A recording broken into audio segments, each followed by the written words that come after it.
Hey everyone, my name is Norma, the creative mind behind Hebras. Welcome to my channel.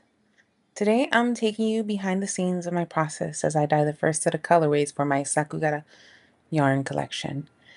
We're working with 100% cotton here today, and we're jumping right in with a colorway inspired by the river dragon from Spirited Away. I start out by mixing the colors, grabbing my cyan and green dyes and dissolving them in water separately. I always test the colors out first on a scrap piece of paper to make sure they're exactly the shade that I want. I'm making a concentrated batch of cyan along with one that's a little more diluted so that I can go ahead and blend the shades when I pour. And that's what you're seeing right here. I'm adding a little bit more of that concentrated into the diluted so that the color comes out just right. Once I'm happy with the tone, I dilute them with more water, moving the skeins that are resting in the pan. I'm using an aluminum foil pan here, but only because I'm not utilizing soda ash with my dye. If you're going to use soda ash, make sure to get a stainless steel pan or even like a plastic bin to hold your skeins. In this pan, I have 5 skeins that have been soaking overnight in a saltwater bath to help the cotton prep for the dye, and I've already wrung them out, so they're not really wet. There isn't a lot of water in the pan itself, and I like to lay the skeins out and scrunch them up just a bit to give myself some wiggle room with the pattern and add kind of like a resistance to the yarn. Before I pour any color, I add a splash of clean water into the pan so the dye can move around a bit more freely. Then I start at the bottom, pouring the straight cyan, and that's the more diluted one. For the top section, I go in with the green-teal mixture, and I really massage the dye in, making sure I get those tight cotton strands completely soaked. To add some depth, I take the darker, more concentrated mix of the cyan and the teal right into the middle and blend it out.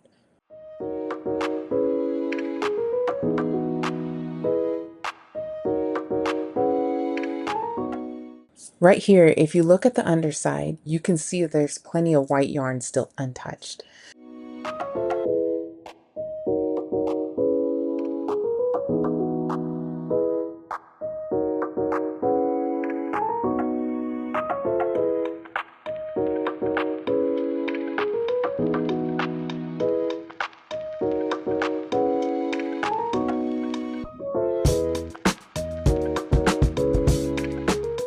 So I flip all of the skeins over to color the back. I want to make sure all that extra white gets hit. I repeat the process on that side, pouring the blue, adding the teal, mashing it all together to guarantee full saturation. And then we just leave it to sit and marinate for a few hours.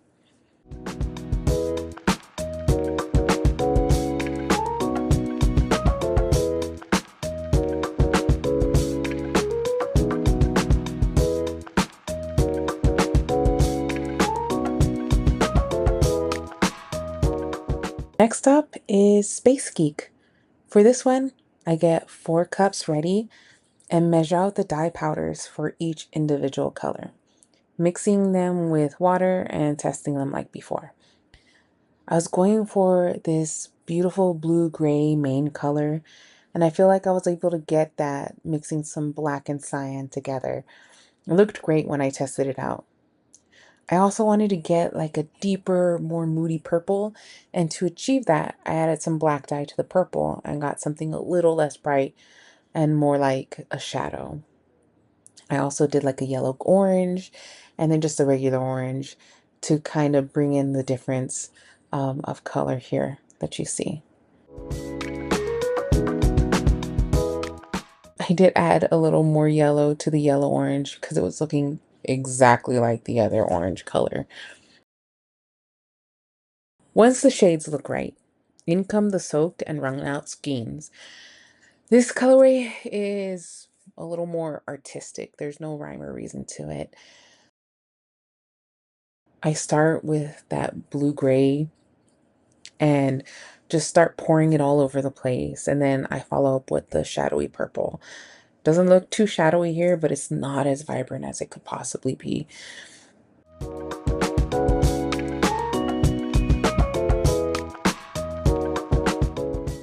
Next, I bring in that yellow orange, trying to place it a little more strategically so it doesn't overlap too much with the purple and turn muddy. Whenever you're doing colors like these, you gotta keep in mind the color wheel, because putting in colors that are complementary might muddy themselves up and turn brown, and we don't want that. Finally, I use that bright orange to coat the remaining white yarn, kind of to fill that in and get it a little more saturated. To help with these shades to move and blend kind of seamlessly, I add a little water to the pan and I squish the yarn together. Then I flip the skeins over and start the exact same color order in the back to ensure that everything's saturated.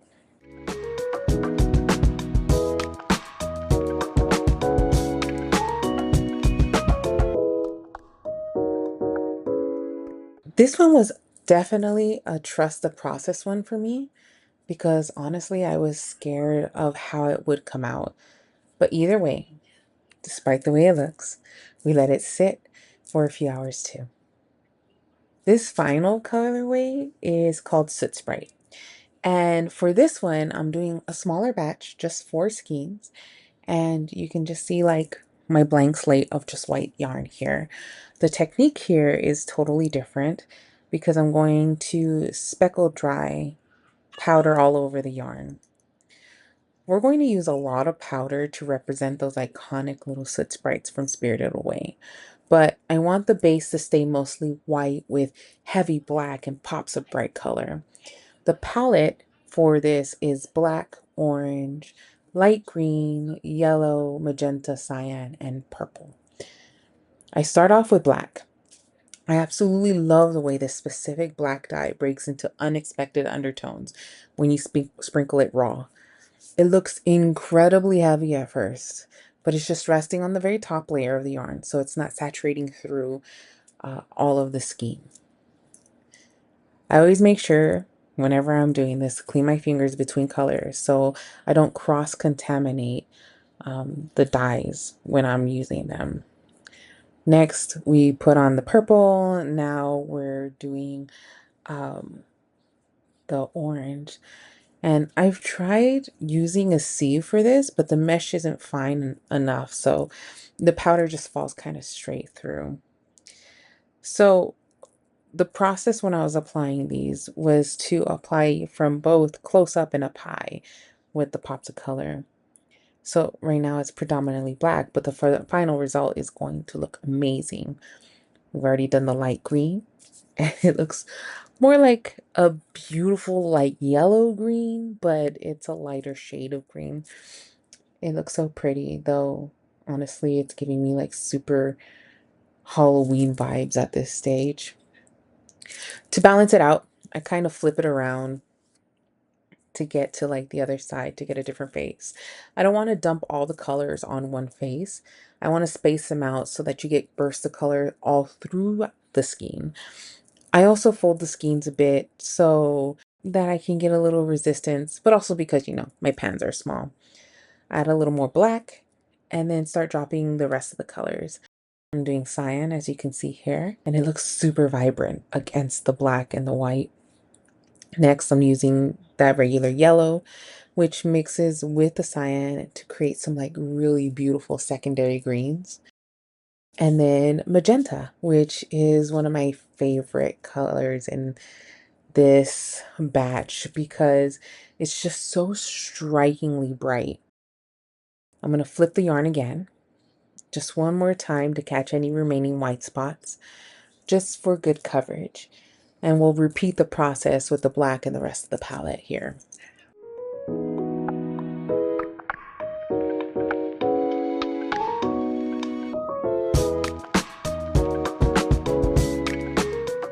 Seeing the black break into surprising shades is just so satisfying.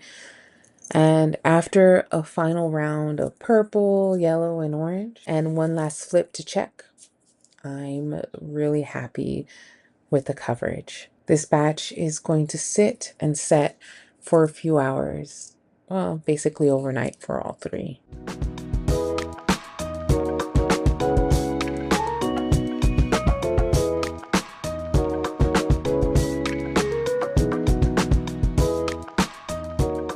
But it's time to rinse these out, especially a heavy speckle like Soot Sprite, and make sure to wash the yarn in warm water with a little bit of Dawn dish soap, rinsing repeatedly until the water runs completely clear.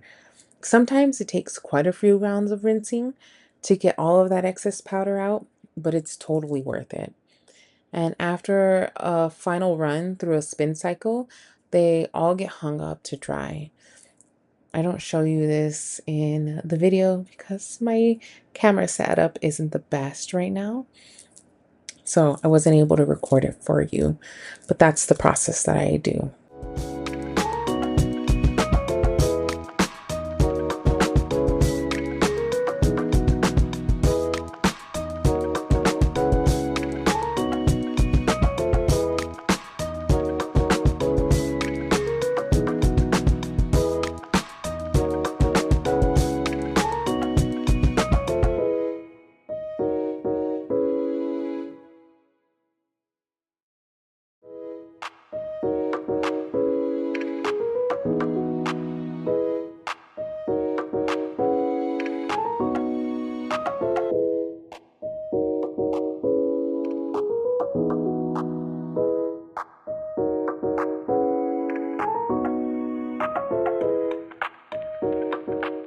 And here are the finished dried skeins. And to give you an idea of the transformation, this is what an undyed skein looks like next to our new River Dragon Space Geek colorways. Next, I'm going to pull them from the hank and cake them up. This part of the process takes a while, and currently my winding setup isn't the best, so I can't really show you the winding process on camera, but I use a Swift and a yarn cake. I wanted to show you how gorgeous the yarn looks dried and ready to go. Take a look at Soot Sprite, all dried now. The vibrant colors show up beautifully against the white background, and it turned out exactly as I hoped. Not just a muddy black mess, but a gorgeous, bright, speckled colorway.